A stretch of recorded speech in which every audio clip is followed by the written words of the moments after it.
जय हिंद दोस्तों। यदि आप हमेशा डिप्रेशन में रहते हैं और चिंता ज़्यादा करते हैं या फिर ज़्यादा सोचते हैं, अकेलापन बहुत ज़्यादा महसूस हो रहा है, तो भाई काम पे फोकस नहीं कर पा रहे हैं, क्योंकि जिसे जाना था वो चली गई है, जिसने ब्रेकअप करना था वो चली गई, वो किसी और के साथ खुश है, हैप्पी है, इंजॉय कर रही है, फुल मस्ती कर रही है। तो अब इसमें हम लोग क्या कर सकते हैं, कैसे इस सिचुएशन से निकल सकते हैं? क्योंकि तुम देखते हो कि ख़ास तौर से लड़के पे इस चीज़ का ज़्यादा इफेक्ट पड़ता है, साइकोलॉजिकल बहुत ज़्यादा इफेक्ट पड़ता है। अगर तुम इमोशनल हो ज़्यादा तो भाई फिर तो हालत ही ख़राब हो जाती है। तो इमोशनल बंदे को तो मरना हो जाता है इस कंडीशन में। वो बिल्कुल समझ नहीं पाता, अकेला रहेगा, लेटा रहेगा, फ़ोन चलाता रहेगा, शांत रहेगा, खाना नहीं खाएगा, परेशान रहेगा, उसके सर में दर्द रहेगा, सीने में दर्द रहेगा। अब इस चीज़ों से निकलना कैसे है, ये ख़ास तौर से लड़कों के लिए है। सबसे पहले तुम अगर ज़्यादा चिंता कर रहे हो तो भाई घूमने निकल जाओ कहीं भी, और घूमने निकलना ही पड़ेगा।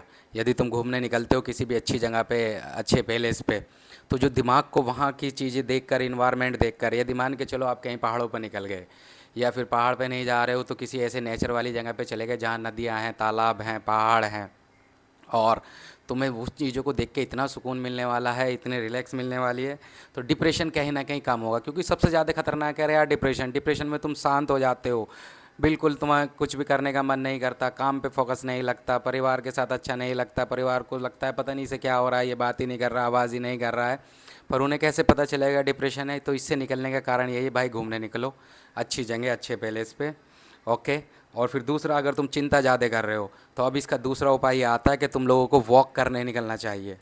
वॉक पे जाओ, दोस्तों के साथ घूमो, जो भी आपके आसपास पार्क, जगह, अच्छी जगह घूमने की है, मॉल्स वगैरह घूमने चले जाओ यार, उससे भी तुम्हें राहत मिलेगी। इससे तुम चिंता कम करोगे। अगर तुम ज़्यादा सोचते हो तो फिर दूसरा ऑप्शन आता है कि मूवी या वेब सीरीज़ का, क्योंकि तुम्हें अपने दिमाग को कहीं ना कहीं इल्जा के रखना होगा। या फिर बुक्स, मैं बुक्स बता देता हूँ यदि आप ज़्यादा सोचते हैं, या फिर तो आपके लिए एक बुक्स बहुत अच्छी, बहुत शानदार है, रिच डैड पुअर डैड, और तीसरी है the psychology of money. Content creator का भी बहुत अच्छा है, कंटेंट क्रिएटर तो यानी बेस्ट है। और इन तीनों बुक में ये मास्टरपीस हैं। जब तुम इनमें पढ़ने लगते हो तो इनमें खो जाते हो, पूरी तरीके से खो जाते हो। उसके बाद ओशो, रजनीश ओशो का आपने सुना होगा। आप रजनीश ओशो को जब सुनना शुरू करते हैं या उसकी किताब पढ़ना शुरू करते हैं तो भाई साहब बिल्कुल आप चिंता मुक्त हो जाएंगे, बिल्कुल सोचना बिल्कुल ही बंद कर देंगे। क्योंकि उसने लाइफ को इतने अच्छे से क्लियर किया है, इतने अच्छे से डिफाइन किया है, एक्सप्लेन किया है कि आप समझ पाएंगे कि तुम क्या कर रहे हो और लाइफ है क्या। क्योंकि कहीं ना कहीं से तो नॉलेज चाहिए, मेंटोर चाहिए, ज्ञान चाहिए। तो किताब ले लो, वेब सीरीज़ ले लो, मूवी ले लो, या फिर ओशो की जो हिस्ट्री है। ओसन ओशो अभी तो नहीं रहे, पर उन्होंने जो भी पास्ट में बताया है भाई, वो इतनी सारी चीज़ें बताई हैं कि आप सुनोगे। उन्होंने ब्रेकअप को भी इतने अच्छे से डिफ़ाइन किया है कि जब तुम पहली बार मिले थे तो कितने खुश थे, कितने अच्छे थे, ज़िंदगी कितनी प्यारी थी। अब जब तुम ब्रेकअप कर रहे हो तो एक दूसरे को जलील कर रहे हो, बेइज्जत कर रहे हो, इंसल्ट कर रहे हो, ब्लॉक कर रहे हो, अनब्लॉक कर रहे हो, और दूसरे बंदे के साथ रह के उसे चिढ़ा रहे हो, उसकी फीलिंग के साथ खेल रहे हो, उसे हर्ट कर रहे हो। तो ये ओशो ने बोला है ये। क्योंकि जब तुम ब्रेकअप भी कर रहे हो ना तो बहुत अदब के साथ, एक दूसरे को रेस्पेक्ट के साथ बताओ, भाई अब कंफर्टेबल नहीं है, मैं दूसरे के साथ हूँ या मैं दूसरे के साथ, लड़का हो या लड़की, दोनों में से जो भी है, तो ब्रेकअप भी आसानी से हो जाता है। उससे फील अच्छा होता है, सुकून मिलता है दिमाग को। तो ये चिंता से बचने का सबसे अच्छा उपाय, ज़्यादा सोचें। अकेलापन महसूस कर रहे हो तो भाई फिर तुम्हें धार्मिक स्थल पकड़ने पड़ेंगे।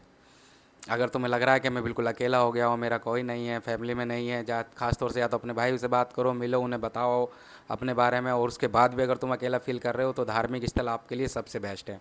अगर आप मंदिर, मस्जिद या कोई भी पूजा के ऐसे स्थल है जहाँ तुम्हें बहुत ज़्यादा सुकून मिलने वाला है, रिलैक्स मिलने वाला है, तुम कंफर्टेबल फील करने वाले हो, तो इससे बचने का सिर्फ अकेलेपन से यही एक रास्ता है।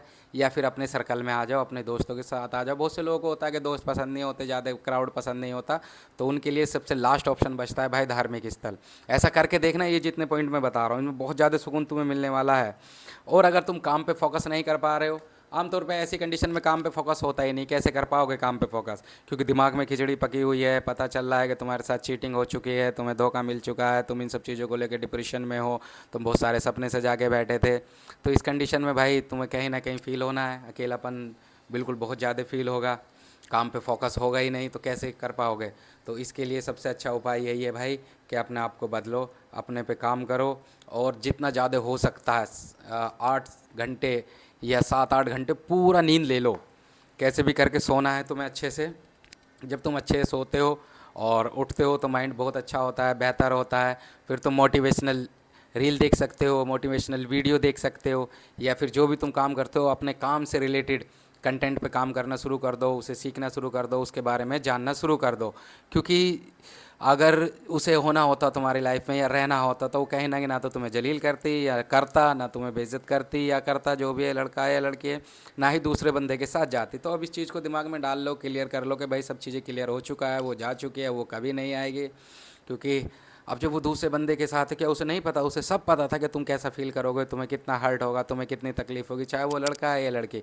उसे हर एक चीज़ का पता था। इतना पता होने के बावजूद भी उसने जानबूझ के ऐसा किया, तुम्हें हर्ट किया, चीज़ों किया। तो ये पांचों चीज़ें जो मैंने आपको बताई, इन्हें फॉलो करो। फॉलो करके कहीं ना कहीं रिलैक्स मिलेगा, अच्छा मिलेगा। और अगर वीडियो अच्छी लगी हो तो भाई प्लीज़ सब्सक्राइब कीजिएगा और लाइक कमेंट भी कीजिएगा। जय हिंद, थैंक यू।